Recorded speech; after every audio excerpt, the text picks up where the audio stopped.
Hi, this is Tisch, Aitken, and the astrology is wild and confusing. Let's break it down and try to find hope in very confusing times. Remember that Venus and Mercury are still retrograde. Do not make hasty decisions regarding your finances or your relationships in the sense that, okay, we've got Mercury conjunct Neptune. It's out of sign, but they're only 3 degrees apart.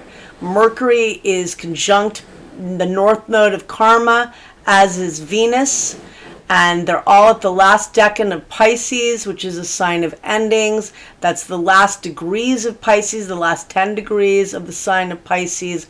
A lot of release, but there's a lot of confusion, a lot of nebulous energy. Some things that you're working with now will be rearranged and tweaked and changed. This is not permanent. Some things are being released as well. We just had 2 big eclipses. We had a total lunar eclipse in Virgo, and we had a north node eclipse, meaning where we're meant to be going towards a new moon eclipse on March 29th, but there was a great deal of Pisces in that chart. So again, a lot of letting go and release. You've got Saturn conjunct Venus, conjunct the north node, conjunct Mercury, all in Pisces.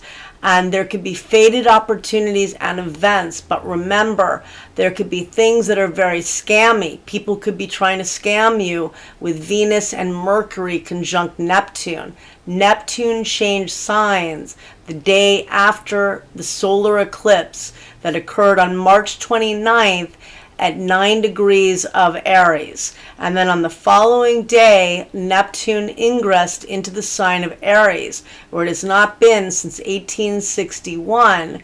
And it will be there this year through October 22nd. And then it dips back into Pisces, again at the final degree, both of Pisces and of the zodiac.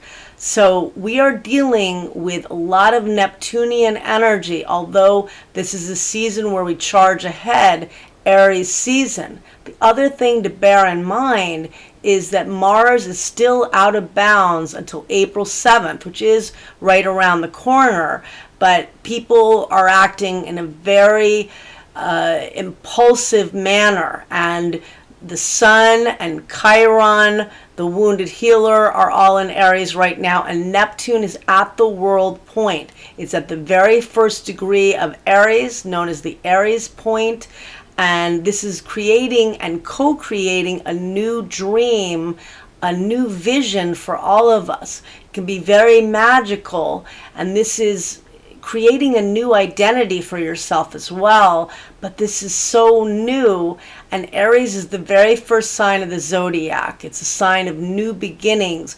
We can magnetize and manifest magical new beginnings, but right now the fear is so omnipresent and so potent, and you do not want to act in haste with Venus retrograde. And I know the market was going nuts today. I'm fully aware of everything, and I can feel it too, like a lot of you. But Venus will station direct on April 12th. It is in the sign of Pisces where it's exalted. It clears its shadow on May 15th, meaning that it clears 10 degrees and 50 minutes of Aries, where it retrograded. And it will remain in the sign of Pisces through April 30th, and then it goes back into Aries. So we have it still retrograde, not clearing its shadow until the middle of May. Mercury is also in Pisces. Venus loves being in Pisces. Mercury is in its detriment, is very confusing and misguided in Pisces. Very intuitive, but very confusing and can be deceptive energy. And Mercury will station direct on April 7th at 26 degrees and 49 minutes of Pisces. And then Mercury will leave the sign of Pisces on April 18th, and it will clear its shadow on April 25th. So we have Mercury stationing direct. That's good news. It returns to Aries on April 18th. That's even better news, okay? But right now, it's very confusing energy. Mars out of bounds through the 7th, through Monday. Today there is positive energy. I know it's really hard to say that when we saw the market drop 1,200 points, but you have Saturn and Uranus in harmony, and they formed a harmonious aspect earlier in the afternoon. Saturn in Pisces forming what's known as a sextile, an aspect of opportunity, to Uranus, the planet of ingenuity. Both the rulers of the sign of Aquarius. Could be very inventive energy, could be stabilizing some of the chaos and inventiveness, and is good for technology. And we have Mars forming a very positive angle to Saturn today. That's a positive aspect that stabilizes things that you're trying to move ahead, that you're trying to take action to accomplish. And then we have on Sunday, on the 6th, the Sun forms a harmonious aspect to Jupiter, and that occurs at 5:44 a.m. Eastern Daylight Time. That's a very positive energy. And Venus will trine Mars also that day, and that's later in the day. I believe that's at 8:13 a.m. Eastern Daylight Time. It's in the morning. That's harmonious, that's creative, and, you know, tapping into the creativity. Neptune is at the very first degree of the zodiac, and also at the world point, the world axis, meaning that it's hitting us all on the collective, but also each of us is creating and working with developing a new identity. Aries is a sign of identity. Neptune is your imagination. You can reinvent yourself. Aries is new beginnings, and it's a very driven sign. It takes initiative to really make things happen. But since it's also at the world point, on the collective scale, we're also creating a new dream together. And then, drum roll, we have Mercury stationing direct at 7:01 a.m. No, that's not true. It's at 7:08 a.m. Eastern Daylight Time, and it's going to station direct at 26 degrees and 49 minutes of the mutable water sign of Pisces. And then it will again return to Aries later in the month, and it will clear its shadow on April 25th. And that's helpful energy. Venus meets up with Saturn in Pisces at 7:01 a.m. Eastern Daylight Time.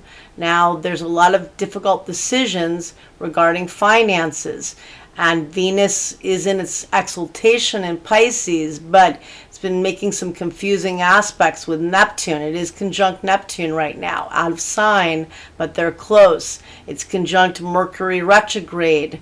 They're both, you know, retrograde and confused. And that Venus-Saturn could be a sobering energy, but at least Mercury is stationing direct. And today we have some positive energy to work with. We know that Mars will finally clear its shadow in the beginning of May. It's still in Cancer, by the way. It's been in Cancer since January 6th, but it also was in Cancer initially from September 1st through November 3rd. So it's been in Cancer really on and off since the very beginning of September. So that's a long time, and it finally will leave Aries. Aries, what am I saying? I wish it were in Aries. It's going to leave Cancer. Oh my gosh. It's going to clear its shadow, what did I say, on May 2nd, meaning that it's going to be in Leo. It enters Leo on April 18th. So that will be positive. And then it's going to make a third and final opposition to Pluto on April 26th, and that is a combative aspect. They'll both be at 3 degrees of Leo and Aquarius. But I have gone on and I've meandered in different directions. The point is, try not to tap into fear. You're working with magic. I know things are very frightening, but remember, some things can be changed around. Do not panic sell. Do not break up, impulsively. If something's not working, that's another thing. A lot of messages are coming out. Trust your intuition. We have been developing our intuition since Neptune entered Pisces in 2011, and it's been going back and forth over the last degrees of Pisces, which are incredibly psychic and intuitive. Now we're creating a new identity, and we're gleaning the lessons from Neptune and Pisces, but don't get fear-based, and I wish you the best of luck, and work with the magic, and don't be impulsive. All right, take care, and thank you.